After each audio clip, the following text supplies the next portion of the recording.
Siapa yang di antara calon-calon yang sudah muncul itu? Indonesia ini masih membutuhkan figur yang tegas. Ketegasan kata kuncinya. Ketegasan itu kata kuncinya. Ya. Gibran cocok. Gue langsung aja to the point. Okay. Gibran cocok.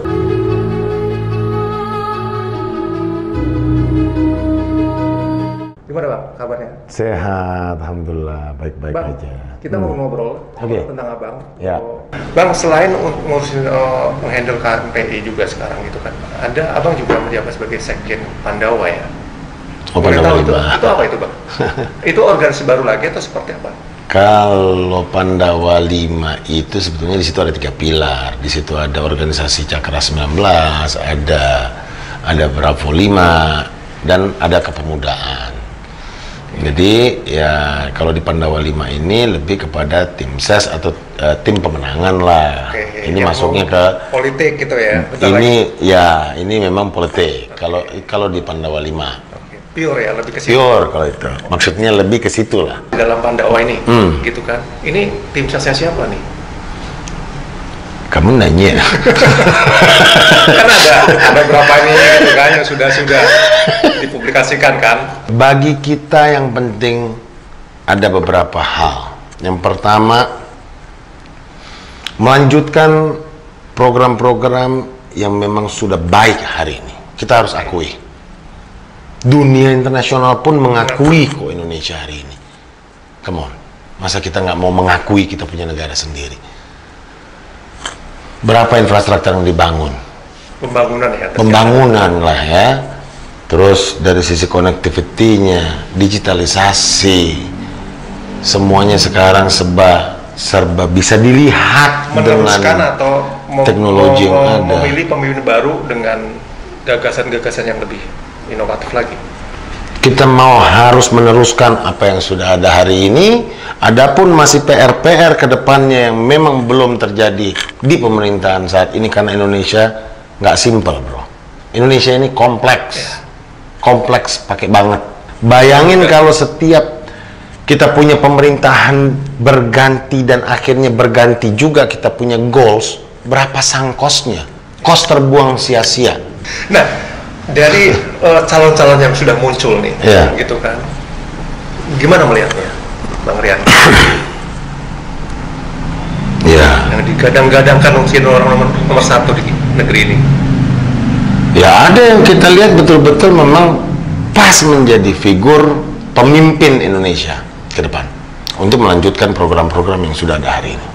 Dari figur yang sudah muncul udah masuk dalam kriteria dari Pandawa. Iya.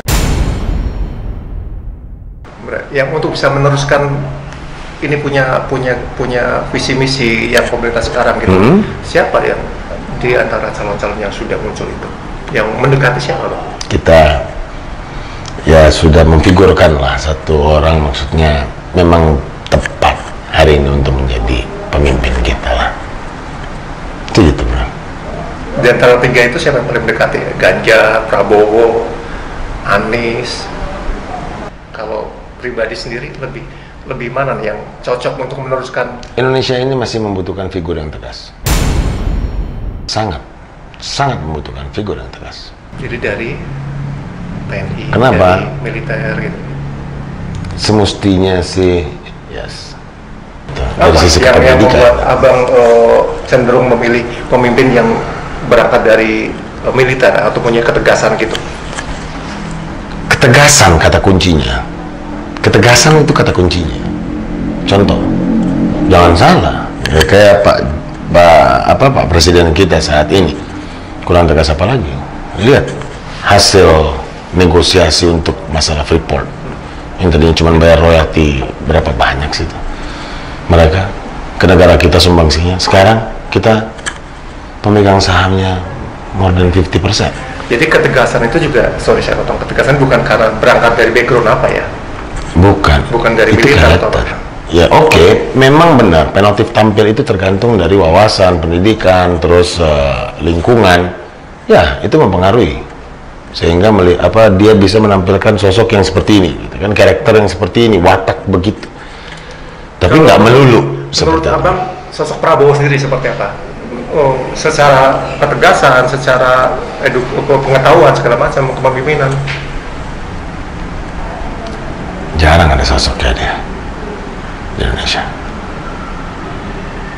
Saya ngeliat sih jarang, mulai dari ketulusannya. Apa sih yang mau dicari lagi sama Pak Prabowo selain pengabdian? Apa sih? Dan dia udah dari sisi finansialnya mumpuni, ya. Kalau dari sisi, sorry lah, kita kan harus menggunakan kendaraan yang namanya partai. Dia ketua umum partai, dan ya dia bisa memutuskan. Dia ketua umum partai, ya kan? Udah jelas-jelas mempunyai motor. Di satu sisi dia sudah mumpuni secara ekonomi. Jadi cenderung dia sudah mature secara usia. Oke? Dan apalagi? Kalau itu menurut gua. Kalau gua ngeliat figur Pak Prabowo tepat. Maksud gua adalah yang gua mau sampein, kan lu tanya tadi Pak Prabowo itu menurut gua seperti apa? Oke? Menurut gua dia concern akan negara kita ini. Dan di negara kita ini cost of politik, come on, sangat mahal. Dia udah cukup mumpuni kok. Ya, udah secara. Maksudnya apa? Kalau dia udah cukup mumpuni, dia nggak perlu bohir-bohir yang akan akhirnya menjadi dalangnya dia di belakang kan? Karena secara ekonomi dia udah bisa mandiri kok, ya, untuk membiayai cost of politik itu. Apalagi kalau dilihat dari ketulusannya, tulus ya, luar biasa. Sincerity-nya kelihatan kok. Sorry ya, mungkin banyak orang yang di luar sana bilang, wah gila aja kok waktu saat 2019 gabung gitu, padahal waktu itu kan kebelah banget tuh, cebong kampret gitu kan. Tiba-tiba Pak Prabowo gabung dan banyak yang cibir. Itu kalau dilihat dari perspektif negatif. Kalau dilihat dari perspektif positif, punya jiwa yang besar. Waduh, nggak gampang itu, bro. Hanya punya jiwa satria doang yang bisa begitu itu. Antara Pak Jokowi dengan Pak Prabowo memang betul-betul negarawan. Itu yang kita Bang Herno ya. Kansnya seperti apa sekarang? Kan kemarin gagal, sekarang kan untuk periode 2024. Dilihat aja survei kan gampang aja kan? Ya kan di atas kertas gitu kan survei. Nah, survei bukan di atas kertas lah, itu pakai metodologi lah. Come on. Itu metodologi ilmiah kan? Iya, itu ya bukan sembarangan kan? Survei gitu kan.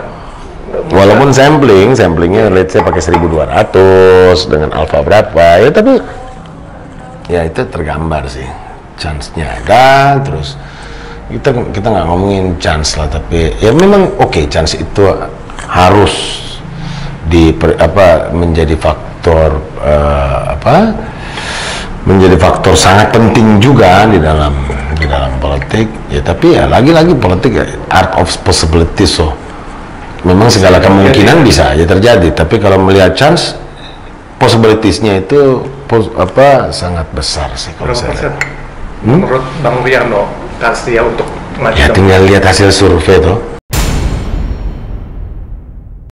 Tapi intinya adalah kalau konteksnya Pandawa, kita akan mendukung sosok satu, kita lihat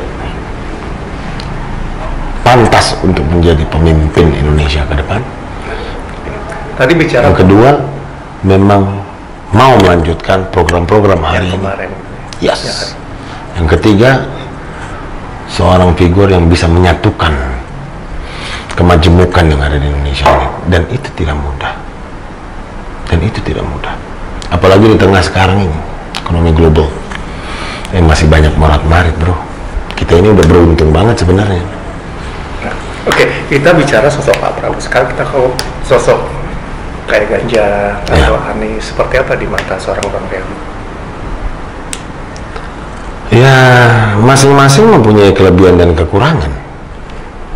Ada, ya contohnya siapa yang mau ditanya? Ganjar Pranowo misalkan gitu kan juga sudah dideklarasikan untuk nomor 1 ya.